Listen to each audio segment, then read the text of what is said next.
La deuxième chose, c'est que si vous renvoyez les étrangers, monsieur, et ça c'est le fantasme de l'extrême droite en Europe, le fantasme de renvoyer les étrangers, faites-le et vous allez voir la catastrophe dans vos pays. Parce que dans les pays étrangers, il y a les vôtres. Il y a les vôtres. Et ces pays-là ne vont pas recevoir des claques sans les rendre.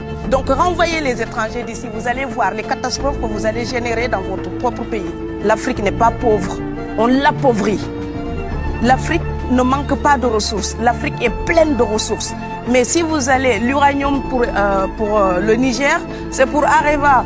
Le diamant qui est au Congo, c'est pour Amsterdam.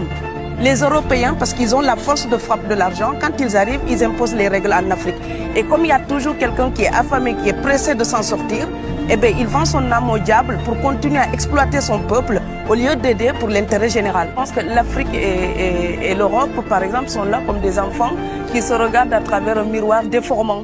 Il serait enfin temps qu'ils se respectent, enfin qu'elles se respectent suffisamment pour que l'Europe arrête de nous envoyer ses déchets industriels et l'Europe ne s'en sortira pas sans l'Afrique parce que sinon nous serons un boulet que vous traînerez. Donc ce monde-là est lié et je pense que l'entente, je rêve d'une entente, d'une fraternité. Oui, je sais, ça fait bisounours. Mais il me faut garder cette utopie-là pour garder le courage d'écrire une civilisation, quel que soit son génie intime, à se replier sur elle-même, c'est Thiol. Vous n'êtes rien sans le reste de l'humanité. Et c'est ici en Europe, le continent donc du siècle des Lumières,